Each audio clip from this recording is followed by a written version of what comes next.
Hello everyone, मैं मनीष। आप सब देख रहे हैं विंसम क्लासेस। सो कंटिन्यू करते हैं कुछ और इम्पोर्टेंट क्वेश्चंस को ना। बेसिकली 30 क्वेश्चंस हो चुके थे हमारे। सो होपफुली ये लास्ट सेशन होगा, इसमें हम सब 70 क्वेश्चंस डिस्कस कर देते हैं। ठीक है, चलो।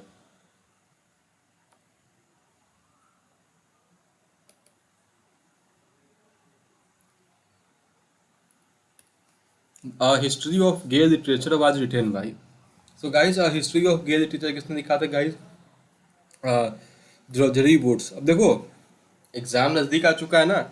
एक मेरी राय मानना, स्यूडोनिम वाला टॉपिक खुद से रिसर्च कर देना। 8-10 इंपॉर्टेंट स्यूडोनिम्स के नाम लिख लेना अपने पास। कुछ जो टर्म्स कॉइन किए गए थे वो सब भी लिख लेना, ठीक है, काम देगा आपको। चलो, इसको 32 क्वेश्चन स्किप करते हैं हम सब। 33, when was the translation of the New Testament publish? तो guys, translation of the New Testament publish हुआ था 1525 में। कब? 1525 में, ठीक है। Death is a collection of the Arthurian romances told in simple and vivid prose. सो यहाँ पर बात दोस्तों हम सब कर रहे हैं मोर्टे दी आर्थर की। सो दोस्तों, मोर्टे दी आर्थर एक ऐसा वर्क है जिसमें जो है आर्थरियन रोमांस को दिखाया गया बड़े ही सिंपल और विविड तरीके के प्रोज में, ठीक है। मोर्टे दी आर्थर की बात हो रही है। सर थॉमस मोर की जो वर्क था उटोपिया, वो किस भाषा में लिखा गया था? बड़ा ही बेसिक सा, बड़ा इंटरेस्टिंग क्वेश्चन है गाइस। ये लैटिन भाषा का वर्क है, इस पर ध्यान दीजिएगा। यूटोपिया जो है ओरिजिनली जो है लैटिन भाषा में लिखा गया था, ठीक है। Name of the next question is name of the first book printed by William Caxton in 1474। इसको आप सब मोस्ट इंपॉर्टेंट लगा दो। D++ भी नहीं तो कहीं ना कहीं आपको इसका जरूर मिल जाएगा। History of Troy is the work जो कि विलियम कैक्सटन ने पहली बार प्रिंट करवाया था 1474 में। Okay, sorry. The invention of genre the eclogues is attributed to. The eclogues का संबंध गाइस किससे है? तो अलेक्जेंडर बार्कले से है। ऑप्शन नंबर सी इसका करेक्ट हो जाएगा। Everyman 1490 is an important example of. So Everyman जो 1490 में वर्क आया था गाइस, ये एक मोरलिटी प्ले का एग्जाम्पल था। ध्यान देना, डेट्स भी एक इम्पॉर्टेंट क्वेश्चन आप इसको कंसिडर करो। पता है ये वीडियो आपको सुबह ही मिल जाती है। जो दोपहर रिकॉर्ड किया था, पता नहीं कैसे रिकॉर्ड बंद हो चुका था। तो पूरा एक 70 क्वेश्चन का सेट मैंने डिस्कस किया, जाके चेक कर रहा हूँ तो वीडियो रिकॉर्ड ही नहीं हुआ। एकदम दिमाग खराब हो गया सुबह। 39 कह रहा था best of John Heywood's interlude was. तो जो जॉन हैवुड का जो इंटरलूड था गाइस, उसका नाम क्या है? The name is the 4 P's. So comment करके मुझे बताना पी का यहाँ पे क्या तात्पर्य हो सकता है, ठीक है। इसका ऑप्शन नंबर ए बिल्कुल यहाँ पर करेक्ट होगा। The most voluminous of Chaucerians who has written more than 1,40,000 lines. तो इसका नाम है दोस्तों यहाँ पर इलियड, ऑप्शन नंबर डी, ठीक है। द डिफेंस ऑफ राइम किसने कंपोज किया था? बड़ा अच्छा वर्क है गाइस, सैमुअल डैनियल का। यहाँ पे ईयर शायद गलत दिया गया है। The defence of rhyme work है सैमुअल डैनियल का। आई थिंक थोड़ा एरर में यहाँ मिस्टेक दिया हुआ है। लूथर पब्लिश 95 थीसिस एज रिटनबर्ग इन। सो उसको उन्होंने कब पब्लिश करवाया था गाइस? 1517 इज द ईयर जब उन्होंने इस वर्क को पब्लिश करवाया था, option number B. The first battle of roses कब ऑक्योर हुआ था गाइस? 1455, ऑप्शन नंबर ए बिल्कुल करेक्ट है। आप कमेंट करके मुझे बताना कि ये कब से कब तक चला। कब से कब तक? Okay, battle of Roses 1455 is the date जब वो स्टार्ट हुआ था। चलो, Earl of Surrey wrote sonnets but it change it rhyming scheme. What was rhyming scheme? तो गाइस, राइमिंग स्कीम आपको याद होगा, A B A B A B A B C D E F and double G. मतलब कि जो अंतिम वाली line जो राइम करनी चाहिए, जो कि सिर्फ 2 ऑप्शन में थे, तो कुल मिलाकर ये दोनों गलत होते। देखो यहाँ पर इजी इजी कर दिया तो ये भी आपका गलत था, तो ऑप्शन नंबर ए। यहाँ पर कॉमा दिया गया तो कंफ्यूज मत होना इससे, आपका option number A eventually correct होगा। The first comedy was written in 1533। तो जो पहली कॉमेडी है दोस्तों, बार बार पता नहीं कितनी बार हमने डिस्कस किया होगा, और इम्पोर्टेंट प्रश्न भी बनता है। It's Ralph Roister Doister. Who wrote the first English comedy? तो पहला इंग्लिश कॉमेडी किसने लिखा गाइस? निकोलस उडाल ने। चलो, अब कमेंट करके ट्रेजेडी के बारे में भी इन्फॉर्मेशन मुझे दे देना। The first man who wrote lyrics in English was. तो पहला इंसान जिसने लिरिक्स लिखे थे इंग्लिश में, उसका नाम हमें देखने को मिलता है सर थॉमस वाइट से, ठीक है। चलिए, Legends of Holy Women. Legends of Holy Women किसका वर्क है गाइस? तो ऑसबर्न बॉकहैम का वर्क है, option number C, Osbern Bokenham. Who among the following is not associated with the translation of Bible. So नाम है दोस्तों Thomas Browne का। Thomas Browne का संबंध जो है बाइबल के ट्रांसलेशन से नहीं है। बाकी जॉन वाइक्लिफ का नाम आपको पता ही होगा, William Tyndale and Miles Coverdale, इनको अभी आगे क्वेश्चन इस पे आने वाला है। Reformation was predominantly a movement in, तो रिफॉर्मेशन किस चीज में हुआ था दोस्तों? तो धर्म में हुआ था, यानी कि ऑप्शन नंबर सी ये रिलीजन में हुआ था। The first completely printed Bible was produced by, तो जो पहला कंप्लीट रूप से प्रिंटेड बाइबल था दोस्तों वो माइल्स कवरडेल ने पब्लिश करवाया था। ध्यान देना, इंपॉर्टेंट नाम है, मैंने आपसे कहा था अभी आगे मिलेंगे हमें। So Miles Coverdale is the name, जिसने पहला इंग्लिश बाइबल को प्रोड्यूस किया था प्रिंटेड। एपोस्ट्रोफर एंड स्टेरा में गाइस 108 सोनेट और 11 सॉन्ग्स का ये कलेक्शन है। बिल्कुल ऑप्शन नंबर 1 करेक्ट है। ऐसे इजी क्वेश्चंस भी आपको देखने को मिल सकते हैं। The dramatist known for his musical ability. So देखो यूनिवर्सिटी विट्स के चारों भाई यहाँ पर हैं। सो बताओ क्या होगा? बड़ा इजी सा क्वेश्चन है, क्लास में मैंने आपको बताया था। जॉर्ज पील ना, इनको म्यूजिकल एबिलिटी के लिए बेसिकली जाने जाते हैं। Option number C. Which play of George Peele was pastoral play, तो इनका कौन सा पेस्टरल प्ले का नाम दोस्तों आपसे पूछा गया यहाँ पर। बिल्कुल सही जवाब आपका सबका the Arraignment of Paris, option number B. Okay चलो। Who denounced Shakespeare as an upstart crow beautified with our feathers that with the tiger's heart wrapped in the player's hide. बड़ा इजी सा क्वेश्चन है। Robert Greene is the name, इन्होंने ही William Shakespeare को ऐसा कहा था। Which of these is dark comedy, तो डार्क कॉमेडी का नाम देखो यहाँ पर मेजर फॉर मेजर है। इसके अलावा आपको एक ट्रिक याद होगी, ATM. So M for major है, ए और टी फॉर क्या होगा कमेंट करके बताना। ब्रेन जॉनसन का ट्रेजेडी जो सीजेनस था वो कब पब्लिश हुआ था दोस्तों? अच्छा क्वेश्चन है। ये पब्लिश हुआ था 1603 में, ऑप्शन नंबर सी में आपका, ठीक है। कैटरीन कब पब्लिश हुआ दोस्तों? कैटरीन पब्लिश हुआ था 1611 में, option number D. Okay. Dash had faith in divine right theory. So divine right theory पे जो है फ्रांसिस बेकन का बड़ा ही ज़्यादा विश्वास था, तो ऑप्शन नंबर डी इसका यहाँ करेक्ट हो जाएगा। Dash was known as the father of English essay. बिल्कुल दोस्तों Francis Bacon, no doubt, option number C. चलो एक बार वीडियो को शेयर भी कर देना। एक बार D+B के बाद हमारा टारगेट अब LT ग्रेड इंग्लिश ही होगा। जूनियर सुपरटेट भी हमारे सामने है। सो वैकेंसीज की कमी नहीं है, जुड़े रहिएगा। अभी बहुत सारी तैयारी हमें साथ में करनी होगी, ठीक है। Novum Organum is the work written by, तो नेवम ऑर्गेनम करके जो वर्क था वो किसने लिखा है गाइस? तो ये फ्रांसिस बेकन का वर्क है दोस्तों। आप अगर कुछ नेवम ऑर्गेनम के बारे में बताना चाहें तो जरूर कमेंट करके मुझे बताइएगा कि ये इतना फेमस क्यों हुआ, ठीक है। चलो आगे की ओर बढ़ते हैं। नेवम ऑर्गेनम के बारे में बात हो गई ना। अच्छा चलो मैं यही बता देता हूँ, छोड़ो। अच्छा है, ये एक फिलोसॉफिकल वर्क है, ठीक है। Philosophical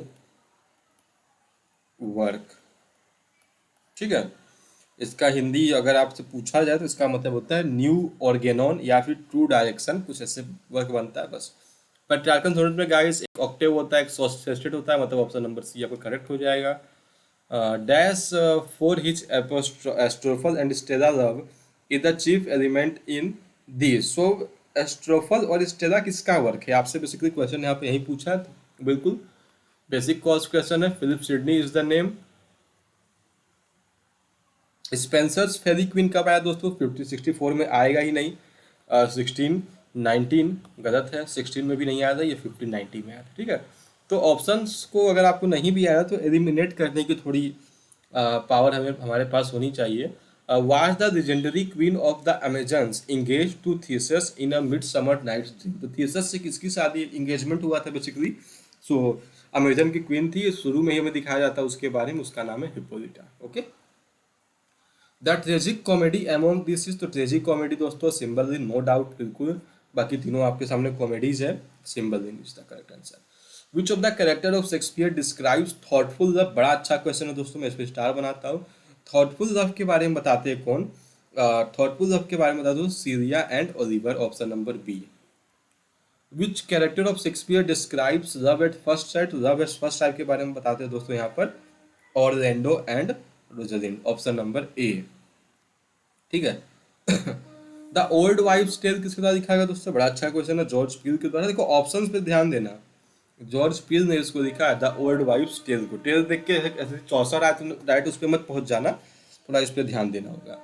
was the golden age of sonnet. So sonnet का गोल्डन एज किसको आप कंसिडर करोगे दोस्तों? यार ध्यान देना यहाँ पर, ऑप्शंस की ओर ध्यान देंगे हम सब। एक एलिजाबेथन एज दिया गया, एक शेक्सपियरन एज दिया गया है। सो दोनों में डिफरेंस क्या होता है? जैकोबियन और प्यूरिटन तो होगा नहीं, क्योंकि बेसिकली सोनेट्स के बारे में हम कंसिडर करते हैं विलियम शेक्सपियर को ही। तो एक चीज़ ध्यान देना, एलिजाबेथन एज 1558 से लेकर 1602 तक खत्म हो जाता है ना, बट विलियम शेक्सपियर ना तो 1558 में लिखना स्टार्ट करते हैं, ना ही 1602 में लिखना बंद कर देते हैं। सो इसका अगर सही आंसर आपसे पूछा जाए तो शेक्सपियरन एज होगा। देखो मैं हमेशा कहता हूँ एक राइटर का एज अलग होता है, क्वीन या किंग का एज अलग होता है, ठीक है। हिस्ट्री ऑफ इंग्लिश लिटरेचर जो हम पढ़ते हैं उसमें भले से ही हम सब राइटर या मूवमेंट्स के डिस्क्राइब करते हैं, बट सही तरीका नजरिया यही होना चाहिए। The inventor of the Elizabethan love comedy. So Elizabethan love comedy के इन्वेंटर के रूप में हम सब जानते हैं लिली को। ऑप्शन नंबर सी, ठीक है। चलो, the mature comedy bye Shakespeare. Shakespeare का जो मैच्योर कॉमेडी जिसको हमसे कहते हैं दोस्तों, उसका नाम हमें देखने को मिलता है ट्वेल्थ नाइट से, ऑप्शन नंबर बी में, ठीक है। देखो मैं डीप में डिस्कस नहीं कर रहा हूँ।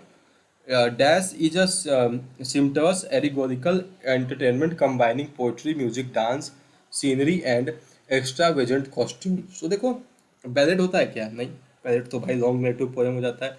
लिरिक भी नहीं होता है, ना ही सेटाइन्स होता है। देखो मास्क के बारे में हम सब बात करते हैं तो पहली बात तो एरिगोरिकल इंटरटेनमेंट होता है, मतलब उसमें नकल उतारी जाती है, पार्टी होता है, डांस होता है, मास्क वगैरह पहन के रखते हैं, कॉस्ट्यूम्स लोग पहनते हैं, तो mask is the correct answer. How noble in reason, how infinite in factually, in form and moving, how express and admirable, in action how like an angel, in apprehension how like a, basically यहाँ पे ये दिया गया है God why does हेलमेट marvel at this passage. तो इसमें Hamlet जो है बेसिकली आपको fill in the blanks type का क्वेश्चन है ये। इसमें किस पर हेमलेट जो है आश्चर्य व्यक्त करता है? सो वो मैन पे व्यक्त करता है, ठीक है। मैन के बारे में यहाँ पे बताता है, ऑप्शन नंबर सी, ठीक है। आपको ये फ्रेज याद भी होगा, अच्छा फ्रेज है। In words, if it were done when is done that were well it were done quickly. किसने कहा दोस्तों? बड़ी अच्छी लाइन दोस्तों, याद रखना, ये मैकबेथ का लाइन है, ऑप्शन नंबर डी, ठीक है। चलो, William Shakespeare, Julius Caesar, Antony and Cleopatra and Coriolanus are based. देखो मैंने क्लास में करवाया, कभी गलती मत करना। ये बेसिकली बेस्ड था प्लूटार्क के लिव्स पे, प्लूटार्क्स लाइव्स। होलिनशेड जो है वो इनके हिस्टोरिकल प्लेस का बेसिकली वो था, बाकी फोक टेल्स एंड ओल्ड कुछ नहीं है इनका, गलत है। विच of the following is not a revenge tragedy guys? Revenge tragedy के बारे में बात करोगे तो वॉलपोन होता है। हेमलेट की कहानी आपको पता ही होगी, गॉर्बोटक की भी कहानी आपने थोड़ी बहुत जानी हो, कैसे जो है दो भाई एक दूसरे को मार देते हैं ना, क्वीन मर जाती है। डचेस ऑफ माल्फी में भी रिवेंज दिया जाता है, बट वॉलपोन इसकी कहानी यहाँ पर नहीं है। विच of the following characters of Webster? Webster के बारे में बात हो रही है। The white devil utters the memorable word. Oft gay and honored robes, those tortures try with think cast birds sing when indeed they cry. So guys इसका सही जवाब होगा एक सेकंड रुकिएगा, 79 का करेक्ट आंसर है यहाँ पे। ऑप्शन नंबर डी नहीं दिया गया, इसका डी सही जवाब होता है। इसका आंसर था फ्लेमिनियो, ठीक है, फ्लेमिनियो।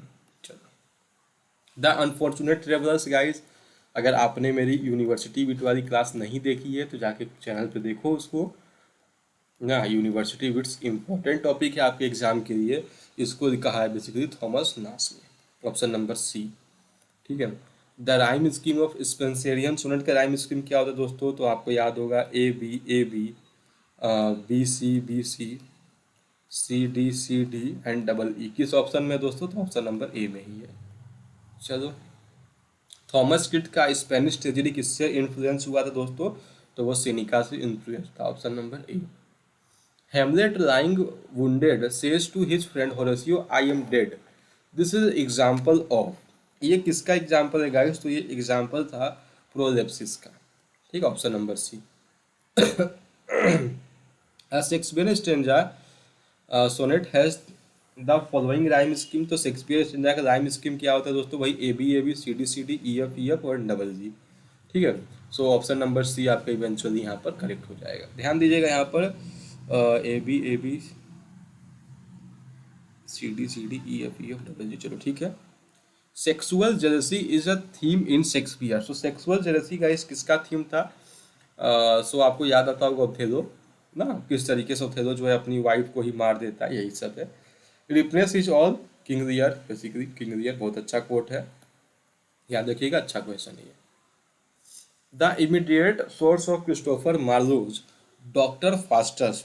डॉक्टर फास्टस का सोर्स एक जर्मन नरेटिव था, एक जर्मन नरेटिव को हम सब यहाँ पर कंसिडर करते हैं। Who among the following is not an university wits, बड़ा अच्छा क्वेश्चन है दोस्तों, आपको तो देखते के साथ पता चल गया होगा, Ben Jonson is the name, ठीक है। द ग्लोब थिएटर कब खुला गाइस, बड़ा अच्छा क्वेश्चन ये भी है, 1599, याद ही होगा आपको द ग्लोब ना।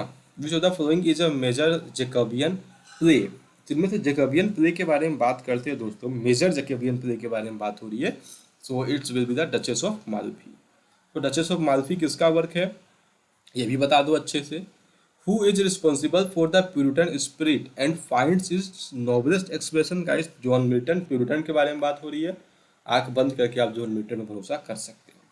फ्लेचर कौन सा पोएट था, तो एक स्पेंसरियन पोएट है गाइस, ना मेटाफिजिकल है, ना पिंडेरिक है, ना ही एक सोनेटियर था, ये एक स्पेंसरियन पोएट थे।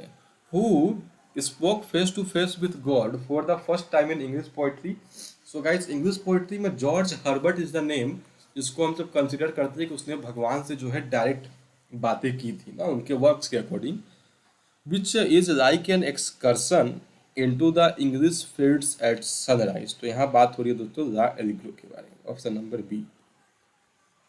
After becoming a Catholic which famous religious poem John Dryden wrote. तो इन्होंने लिखा था एक बड़ा ही फेमस सा पोएट दोस्तों, the Hind and the Panther, option number C. In Absalom and Achitophel the King David was. तो इसमें किंग डेविड क्या था दोस्तों, किंग डेविड कौन थे इसमें दोस्तों, वो थे Charles the second, option number B. Which is known as the finest writer of the comedy of manners, option देखो यार, ये तो बहुत बार बताया जा चुका है, विलियम कॉन्ग्रीव, ठीक है। चलो लास्ट दो questions. Dash called himself a eunuch or important in the play the Country Wife. So guys Country Wife किसका वर्क था, उसमें बताया आपको, हॉर्नर बेसिकली खुद को क्या कहता है, यंच कहता है या फिर इम्पोर्टेंट कहता है, ठीक है। His poetry can divided into 3 groups like anatomy poems. This statement is about, ये स्टेटमेंट था रॉबर्ट हेरिक के बारे में, ऑप्शन नंबर आपका बी। सो दोस्तों आपके 100 क्वेश्चंस का ये भी सेट आपका कंप्लीट हो चुका है, और एक आपको अच्छी बात बता दूं कि आप सबके सपोर्ट से आज हमारे चैनल पे 2000 सब्सक्राइबर्स कंप्लीट हो चुके हैं ना।